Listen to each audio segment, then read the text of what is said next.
We'll start. The when you're ready. The necktie has a pretty interesting history, but not necessarily the necktie that we wear today, which only at the earliest we're talking the 1800s of a necktie that would be recognizable to us as something that we would be able to say that's a necktie like we have.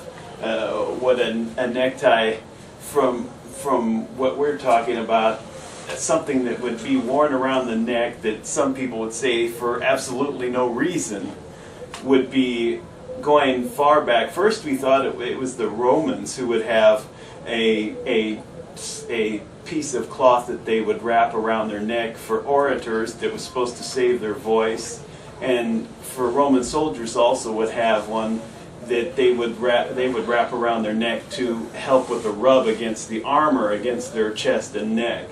But later, when the Emperor Qin's terracotta figures were found, they were found to have a scarf around their neck tied with a bow, and that's probably our earliest representation that we have that's reliable to say that this is a neckcloth that was worn as ornamentation, because until the Industrial Revolution, any type of material that you would have used to be worn around the neck for no real reason would have best been used in cloaks, in coats and togas or whatever it was, that would be considered a waste of material.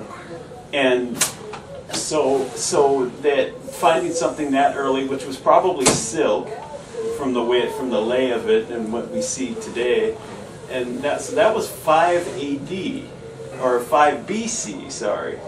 And so Emperor Shuangdi had his soldiers that outfitted. We know that it required a lot of places that produced this, because just the sheer number of the figures would take a mill to put out, even in industrial times. So from there you go to the Romans, and what they call it, a Sudaria? Yes, a sudaria that they wore around their neck, which would have been it's interchangeable between the orator and the soldier. But then we come into later years where they had cloths that they wrap around their necks numerous times, and we go into the 1500s from someone like Beau Brummel, who talked about getting it right, but right to him meant a piece of cloth that was extended around the neck so much that it would literally be up under your chin. And he had it done, and it was supposed to be done, nonchalantly and easily. However, he spent so much time doing it that a good portion of the day was gone before he would walk out the door with his perfect necktie. Right. So later we go into areas where you had knots and the kirk what was it, the Steinkirk, which was like tied and put in a buttonhole on the side, because the soldiers at the time didn't have time to put a correct knot in and pin it and such, so they just put it through a buttonhole, and that lasted quite a while. You would even be able to see that into the 1800s and the 1830s. But eventually, what we know now as a tie was what we call a shield tie. It was a tie that was quite wide. It would cover the chest like a shield, and the knot would be so huge that it would be like a modern tie today is tied with a Windsor. It covered quite a bit, and they would put a stick pin in it. And you've probably seen pictures of daguerreotypes and such where someone would have a tie and it's got a stick pin. But neckties were always bow ties before that period. You'll see even pictures of George Washington with a stock, which is a piece of material that's actually kind of spring-loaded with a buckle at the back.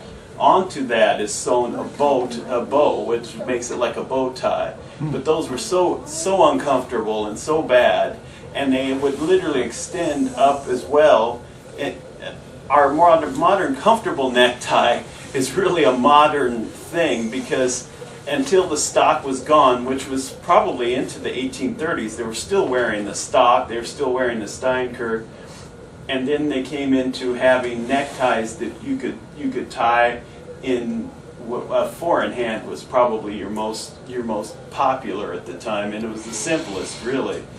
But even at that, they still had tie-your-owns that you just clip on, because even that they were some people felt intimidated by a necktie.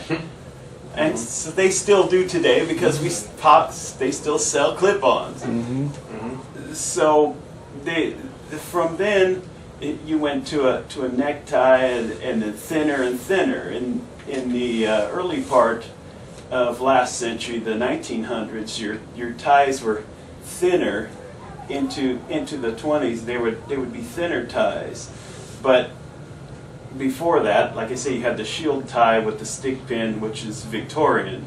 You'll get a lot of pictures of that, and also the cravat was very popular, which is just a puff necktie, which is tied around and through, and it just lays a piece of material with the stick pin as well. Now from that. The material gets less, and the Industrial Revolution made it possible for every person to buy a tie, and not only one, a couple. And then we start to come into our golden age, where there were people who collected ties on large scales. People like Bob Hope and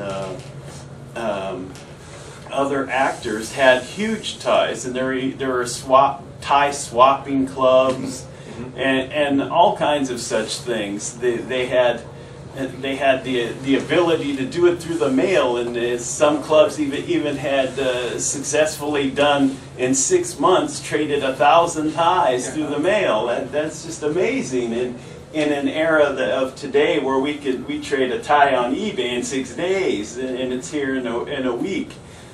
But from there, I think I run into your time, the modern tie. All right, we can go ahead and continue. 20s, 30s, it's about the same from there. Yeah, I'm not sure I can say too much about the 20s, except as far as length and width and like that. I don't have any 20s examples. Do you have any or not? The 30s are pretty close. But yeah, you could. We can we can justify it.